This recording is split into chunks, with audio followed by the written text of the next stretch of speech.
Hello प्यारे बच्चों, how are you. आशा करती हूँ आप सभी ठीक होंगे और आप अपनी पढ़ाई भी बहुत अच्छे से कर रहे होंगे। आज हम आपके लिए रुचिरा द्वितीय भाग है, जो कि कक्षा 7वीं की संस्कृत की पाठ्य पुस्तक है, उसका प्रथम अध्याय सुभाषितानि अर्थात सुंदर वचन लेकर आए हैं। प्रस्तुत पाठ में संस्कृत के पूर्ववर्ती महाकवियों के सुंदर, नीतिपरक, प्रेरक वचनों को संग्रहित किया गया है। इस पाठ में यह बताया गया है कि इस पृथ्वी पर जल, अन्न और सुंदर वचन ही वास्तविक रत्न हैं। सत्य से बढ़कर इस पृथ्वी पर कुछ भी नहीं है।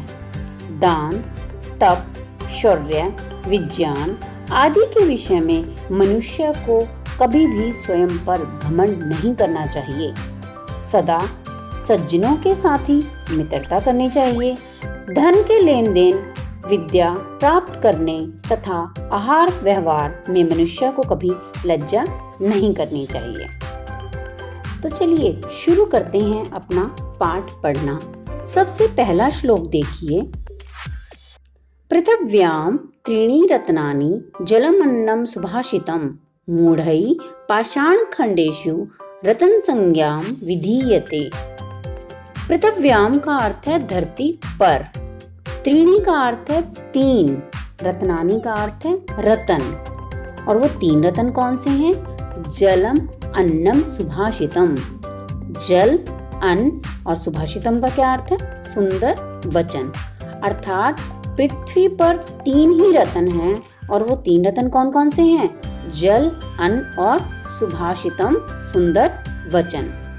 मूढ़ै पाषाण खंडेषु रतन संज्ञाम विधीयते।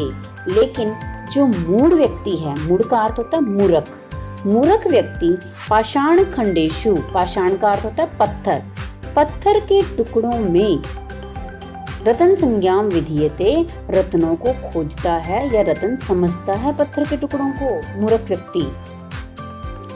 श्लोक का भाव यह है कि पृथ्वी पर वास्तविक रत्न तो तीन ही हैं, और वो कौन कौन से हैं? जल, अन्न तथा सुंदर वचन।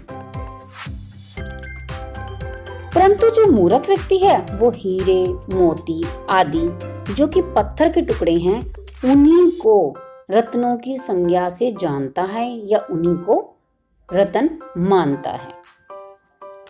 चलिए अब दूसरा श्लोक पढ़ते हैं।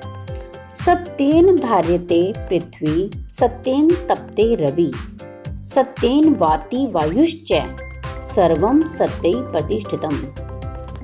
सत्येन धार्यते, धार्यता का अर्थ होता है धारण करती है पृथ्वी, यानी कि सत्य के द्वारा ही पृथ्वी को धारण किया जा सकता है।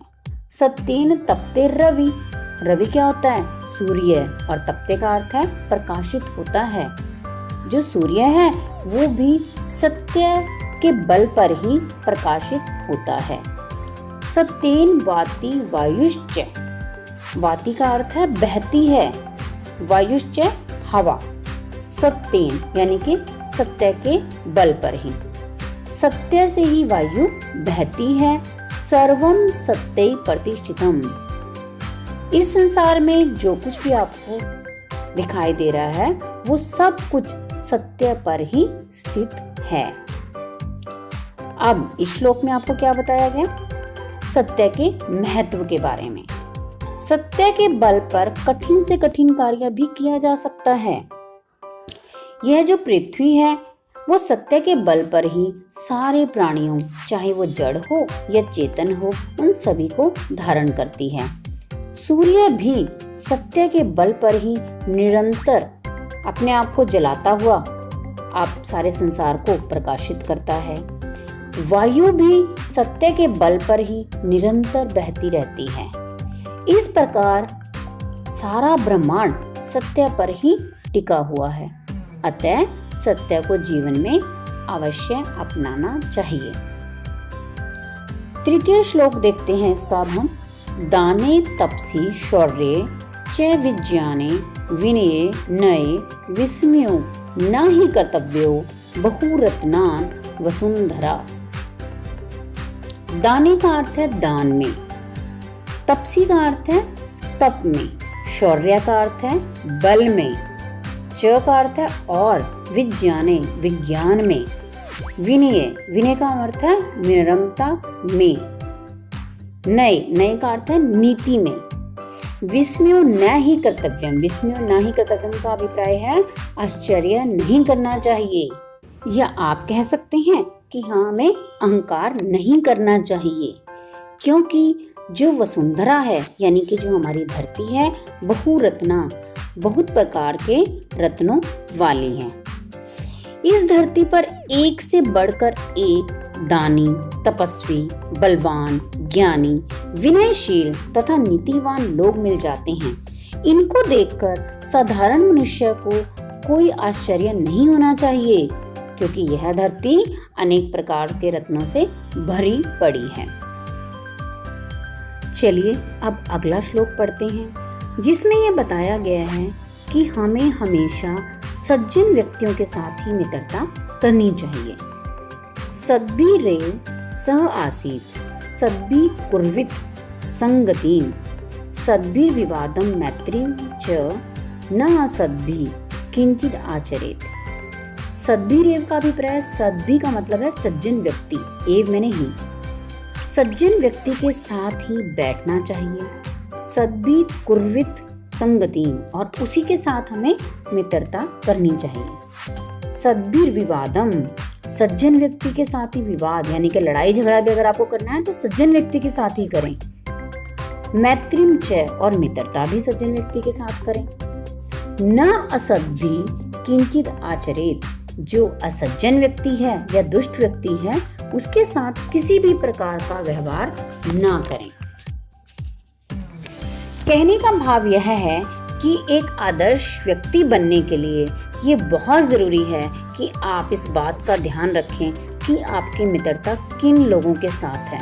आपका उठना बैठना, खाना पीना, हंसना बोलना, खेलना, झगड़ना, दुश्मनी, दोस्ती, सभी प्रकार की संगति सज्जनों के साथ ही आपको करनी चाहिए। दुष्ट व्यक्तियों के साथ किसी भी प्रकार का व्यवहार नहीं करना चाहिए और उनकी संगति से हमेशा दूर रहना चाहिए। सुभाषितानि का पंचम श्लोक इस प्रकार से है। धन धान्य प्रयोगेषु विद्याः संग्रहेषु च आहारे व्यवहारे च त्यक्तलज्जः सुखी भवेत्।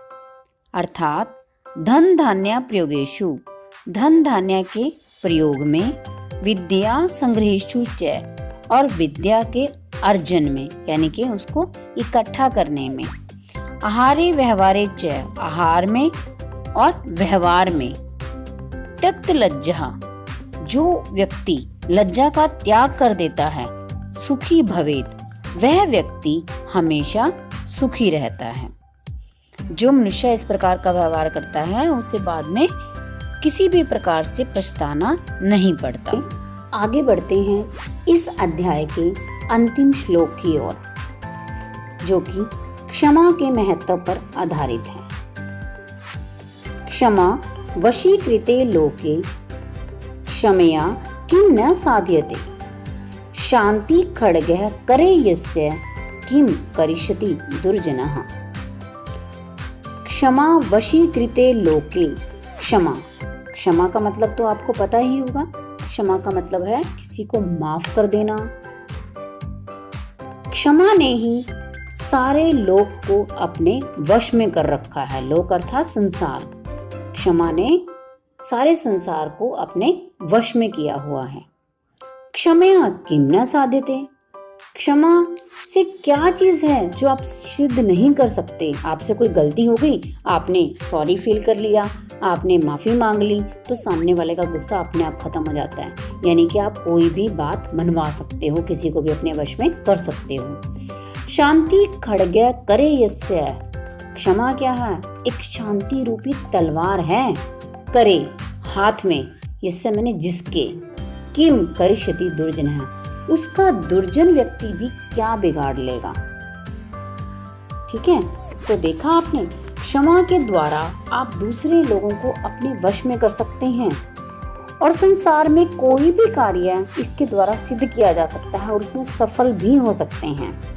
जिस इंसान के हाथ में शांति की तलवार है, दुर्जन व्यक्ति उसका कुछ नहीं बिगाड़ सकता।